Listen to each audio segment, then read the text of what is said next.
Hello, Rizwan. Hello, sir. Rizwan, introduce yourself. Sir, myself Rizwan. I done my graduation from Khalsa College in BSc Agriculture last year. और sir अब मैं फ़िलहाल अपने पापा के साथ अपनी बिज़नेस में हाथ बटाता हूँ और उसके साथ साथ मैं डिजिटल मार्केटिंग भी सीख रहा हूँ सो दैट मैं अपनी बिज़नेस में ग्रोथ कर सकूँ। क्या पर्पस था आपका डिजिटल मार्केटिंग कोर्स करने का? सर बेसिकली हमने अपने जो प्रोडक्ट थे वो ऑनलाइन प्लेटफॉर्म पर लेकर आने हैं सो दैट जो हमारी मतलब बिज़नेस की ग्रोथ है वो इंक्रीज़ हो सके। कुछ किया ट्राई आपने ऑनलाइन सेटअप के लिए? कुछ एड्स रिसर्च की कुछ? सर एड रिसर्च भी की और जो हमने वो अपना गूगल प्रोफाइल बिजनेस को ऑप्टिमाइजेशन आपने सिखाया था वो भी किया। Okay. उससे बहुत मतलब हमारे बिजनेस में इम्प्रूवमेंट हुई है। ओके ठीक है। कुछ आइडिया है आपको कि एसईओ के टाइप्स कौन से होते हैं? Type of SEO? Sir basically off page, on page और technical SEO, local SEO. Okay, local SEO में क्या करना होता है? सर लोकल एसईओ में अपने जो बिजनेस प्रोफाइल वो बनानी होती है जिससे सर हम अपनी जो लोकल अपने बिजनेस होते हैं वो उस पर इनलिस्ट कर सकते हैं सो दैट उनकी बिजनेस को ग्रोथ मिल सके और अवेयरनेस फैला सके अपने सराउंडिंग में। ठीक है। What is SSL certificate? Sir SSL is a secure socket layer. इसमें क्या होता है सर हमारा ना डाटा इंक्रिप्टेड हो जाता है सो दैट अपना वेबसाइट का जो डाटा वो सिक्योर रहे और जो अपने यूज़र की वो इंफॉर्मेशन है वो सिक्योर रहे सो दैट कि वो कोई हैक ना हो सके। ठीक है, सिंपली एसएसएल क्या करता है? सिक्योर सॉकेट लेयर आपकी वेबसाइट को इनक्रिप्ट करता है, हैकर से सेफ रखता है, right? Yes sir. What is toxic backlink? Sir toxic backlinks are दोस्त जो हमारी वेबसाइट के लिए हार्मफुल हैं और ये स्पैमी वेबसाइट से आती हैं और इनको रिमूव करने के लिए हम अपना गूगल सर्च कंसोल के टूल है डिसॉल्व उसे यूज़ करते हैं। Okay. What is page authority? Sir page authority basically score है फ्रॉम 0 to 100 और ये डेवलप किया गया है बाय मॉज जिससे हमें पता चलता है कि हमारी जो पेज की अथॉरिटी है वो हाई है या लो है। ठीक है, okay. And what is robot dot TXT file? Sir basically robot और TXT ये है कि वो हमें बताती हैं कि कौन सा पेज आपने अपना वेबसाइट का इंडेक्सिंग करना है और नहीं करना, तो उसके थ्रू होता है। ओके, नॉट ओनली इतना नहीं, रोबोट डॉट टीएक्सटी जो फाइल होती है वो क्रॉलर के साथ में कम्युनिकेशन का रोल प्ले करती है। बट ठीक है, जाके कभी भी क्रॉलर आपकी वेबसाइट में आता है तो फर्स्ट ऑफ ऑल इससे इंट्रोड्यूस होती है वो रोबोट टीएक्सटी फाइल के मिलते हैं और रोबोट टीएक्सटी फाइल के थ्रू आप किसी पर्टिकुलर पेज को ये इन्फॉर्मेशन पास कर इसको इंडेक्स करना है, इसको नहीं करना। ठीक है। एंड ऑल टेक्स्ट क्या होता है? What is all text? Sir all text basically हम अपनी जो वेबसाइट में इमेजेस यूज़ करते हैं उसको बेसिकली एक पर्टिकुलर कीवर्ड का नेम दे देते हैं। Okay. What is keyword difficulty? Sir keyword difficulty basically जो हम अपने कंटेंट में कोई कीवर्ड पर्टिकुलर यूज़ करते हैं उसकी रैंकिंग कीवर्ड हाई होती है, जो उसकी मतलब कीवर्ड बेसिकली उसके रैंकिंग के चांसेस हाई होते हैं। कंपटीशन हाई होता है। Low, medium. हाँ ओके जी। Okay. Indexing, what is indexing in sir SEO? Indexing basically जो क्रोलर्स हमारे डाटा को स्कैन करते हैं उसको इंडेक्सिंग क्या करता है अपने गूगल डाटा सोर्स में स्टोर कर लेता है सो दैट अगर कोई भी हमारे कीवर्ड के रिलेटेड सर्च करे तो गूगल उसके दिखा सके सर्च रिजल्ट पेज पे। ओके। एसईओ ऑडिटिंग क्या होता है एक्चुअल में? बस सर ऐसी ऑडिट रिपोर्ट बेसिकली जब हम अपनी वेबसाइट कंप्लीट कर लेते हैं तो हम ऐसे ऑडिट बनाते हैं, उसमें देखते हैं कि हमारी वेबसाइट में क्या क्या चेंजेस करने वाली हैं, क्या क्या एरर्स आ रहे हैं। वो कुछ भी हो सकता है, या तो वो मोबाइल फ्रेंडलीनेस हमारी वेबसाइट है या नहीं, गूगल सर्च कंसोल उसमें हमने जो कनेक्ट किया वो प्रॉपरली वर्क हो रहा है या नहीं, गूगल एनालिटिक, और जो हमारा कंटेंट है वो रेलिवेंट है, डमी कंटेंट तो नहीं है, टाइटल अपने प्रॉपर होने चाहिए। ठीक है। ऑन पेज एसईओ कर रखा है आपने? जी sir.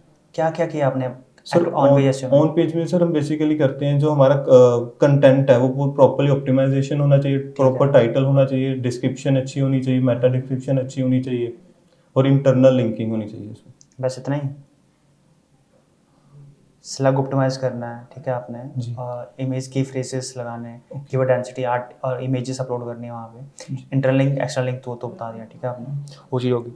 End of page SEO में क्या क्या किया आपने? सर ऑफ पेज में हम बेसिकली बैकलिंक्स क्रिएट करते हैं और अपनी जो वेबसाइट है वो अदर प्लेटफॉर्म पर भी हम क्लिकेबल लिंक्स लगाते हैं सो दैट अपनी प्लेटफॉर्म बेसिकली अपनी वेबसाइट को अदर प्लेटफॉर्म पर हम शो करते हैं। कौन कौन से टाइप ऑफ बैकलिंक्स क्रिएट कर रखे हैं आप पेजेस सर एक तो हमने सोशल मीडिया ब्लॉग सबमिशन कर रखी है, वीडियो सबमिशन कर रखी है, स्लाइड सबमिशन कर रखी है, बिजनेस लिस्टिंग कर रखी है, और ओके। ऑर्गेनिक और पेड मार्केटिंग में क्या डिफरेंस है? सर बेसिकली ऑर्गेनिक में हम फ्री मतलब और गूगल के टूल यूज़ करके हम अपनी वेबसाइट को रैंक करते हैं, और पेड टूल में हम अपने मतलब इन्वेस्ट करके अपना जो वेबसाइट है उसे रैंक करवाते हैं। कोई एग्जांपल दे सकते हो पेड के? सर पेड की कोई भी, फॉर एग्जांपल हमने अपना कोई ब्रांड लॉन्च करना है, तो अगर हम ऑर्गेनिक में जाएंगे तो उसे रैंक करने के लिए मिनिमम तो मिनिमम पेड में क्या करना होता है? सपोज को मैंने पेड मार्केटिंग करनी है तो क्या करना होगा पेड के लिए? सर ऐड क्रिएट करनी पड़ेगी, ठीक है। मेटा या गूगल जो भी। Okay, ads are part of the paid marketing. Organic का क्या करते हो ऑर्गेनिक में? ऑर्गेनिक में हम सर मतलब अपनी वेबसाइट को मतलब ऑप्टिमाइज करते हैं, और जो अपने मतलब प्रोडक्ट है उसे ऑर्गेनिकली ग्रो करने के लिए हम रील्स बनाते हैं, कई बार यूट्यूब शॉर्ट्स में भी डाल देते हैं। SEO is also business SEO, yes okay. What is social media calendar? Sir social media calendar basically वो है, अगर हमने कोई भी अपना मतलब फर्दर प्लानिंग की हुई है, कोई भी इस दिन हमने ये पोस्ट डालनी है, ये इवेंट करना है, तो वो ठीक हम सोशल मीडिया कैलेंडर के थ्रू कर देते हैं, वो ऑटोमेटिकली कर देता है वो चीज़। शेड्यूल प्लान बनाते हो कि Yes, ईच sir. डे क्या पोस्ट करना है, images, photo, description and video, वो Yes, आती है, sir. ठीक है। ओके। कीवर्ड स्टफिंग क्या होता है? सर कीवर्ड स्टफिंग होता है जो हम मतलब एक ही कीवर्ड को बार बार ज़्यादा यूज़ कर लेते हैं अपने कंटेंट में। रिपीटिंग द Frequent, मल्टीपल हाँ नंबर जी। है। ओके, ठीक है, ठीक है। And bounce rate idea, what is bounce rate? Sir bounce rate basically क्या होता है, जो यूज़र है फॉर एग्जांपल हमारी वेबसाइट पर आया विदाउट एनी इंटरेक्शन, वो बाहर चला गया, वो कोई भी रीज़न हो सकता है, वो हो सकता है भी जो हमने वेबसाइट क्रिएट की है वो उससे मतलब पिच ना की हो, वो मतलब उसे फ्रेंडली ना लगी हो, ठीक है। कंटेंट ना अच्छा लगा हो, इमेजेस ना प्रॉपरली, स्ट्रक्चर नहीं ठीक हो वेबसाइट का, वो ये होना चाहिए कि बाउंस रेट हमारा कम ही होना चाहिए website। अगर बाउंस रेट हाई है तो क्या करोगे? लो कैसे करना है? सर लो करने के लिए हम अपना कंटेंट को चेंज करेंगे सर, और कंटेंट को ऑप्टिमाइज करेंगे, ओके, और अपनी मोबाइल फ्रेंडलीनेस वेबसाइट बनाएंगे। ठीक है। स्पीड को थोड़ा एनहांस करोगे, यस सर। कंटेंट अपडेटेड रखोगे, ठीक है। ओके, इंटरनल लिंकिंग क्या होता है? What is sir internal linking basically हम अपनी ही वेबसाइट में अपने ही पेजेस का लिंक लगाना, फॉर एग्जांपल होम पेज पे हमने सर्विस का भी लिंक लगाया हुआ है, प्रोडक्ट का भी लगाया हुआ है, शॉपिंग का भी लगाया हुआ है। क्यों लगाते हो इंटरनल लिंकिंग? सो दैट कि जो हमारे वेबसाइट पे यूजर आ रहा है उसे इजी हो जाए एक पेज पे दूसरे पेज पे जाने के लिए। ओके, क्रॉलर भी एक पेज से दूसरे पेज जा सकते हैं, क्रॉलेबिलिटी इंक्रीज हो जाती है, ओके ठीक है। बैकलिंक क्या होता है? What is backlink? Sir backlink basically क्या, अगर कोई भी वेबसाइट हमें बैकलिंक प्रोवाइड करे, फॉर एग्जांपल आप मुझे हमें क्लिकेबल लिंक प्रोवाइड कर रहे हो, तो वो मेरे लिए बैकलिंक है। ओके, टाइप्स भी होती हैं इसकी बैकलिंक की? सर यस, डू फॉलो और no follow. Okay, do follow और नो फॉलो में कुछ डिफरेंस का आइडिया? हाँ जी सर, जो डू फॉलो होते हैं बैकलिंक्स, वो बेसिकली हमारी वेबसाइट को रैंक करने में हेल्प करते हैं, और नो फॉलो रैंक करने में हेल्प नहीं करते। और जो डू फॉलो होते हैं उसमें जो अपनी ट्रस्ट मिलता है हमें दूसरी वेबसाइट से, अपनी वेबसाइट को ट्रस्ट मिल जाता है, अथॉरिटीज मिल जाती हैं, और नो फॉलो में नहीं मिलता। ठीक है। और सर डू फॉलो अगर लिंक हम अपनी वेबसाइट पर लगाते हैं सर, तो उसमें जो पेजेस हम डू फॉलो में लगाते हैं वो इंडेक्स हो जाते हैं, बट नो फॉलो में इंडेक्स नहीं होते वो। ठीक है। और okay, no follow link help करते हैं इंडेक्सिंग में, बट इनडायरेक्टली करते हैं, ठीक है वो। तो रेशो बनानी होती है 70-80 की, ठीक है, 70-30, 80-20 की। ऐसा ना हो कि टोटली आपके वेबसाइट के ऊपर डू फॉलो बैक लिंक है, तभी भी प्लेगरिज्म, फिर आप पेनल्टी के इशू आ जाते हैं, ठीक है। तो मीन्स 20% तो do follow no follow back links होने चाहिए आपकी वेबसाइट के। ठीक है, ठीक है, ठीक है।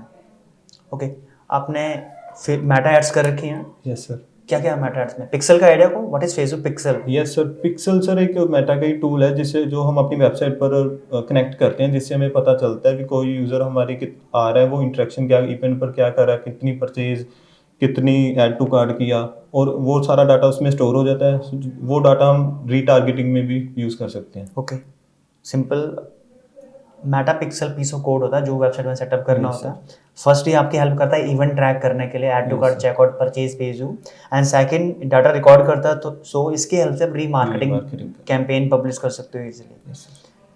ठीक है, ठीक है। ओके, एंड CTR का idea, what is CTR in Google search console? Sir CTR होता है click through rate. Okay, sir इसमें क्या होता है, फॉर एग्जांपल हमारे search in the result page पर वेबसाइट शो हुई, वो इम्प्रेशन हुई, बट उस पर कितनों ने क्लिक किया, वो होता है सर क्लिक CTR। वो CTR ज़्यादा ही होना चाहिए हमारी वेबसाइट का। इसका फॉर्मूला भी है कोई? Yes sir. Sir total clicks upon total impression into 100। Okay, ठीक है। अगर सपोज को मेरा CTR आपने कहा हाई होना चाहिए, यस सर। अगर CTR लो है फिर इंक्रीज करने के लिए क्या करना होगा? सर इंक्रीज करने के लिए हमें जो अपना टाइटल है उसे ऑप्टिमाइज करना पड़ेगा और मेटा डिस्क्रिप्शन को ऑप्टिमाइज करना पड़ेगा। ठीक है, ठीक है, ठीक है। Okay Rizwan, thank you. Next time मिलते हैं। Thank you sir.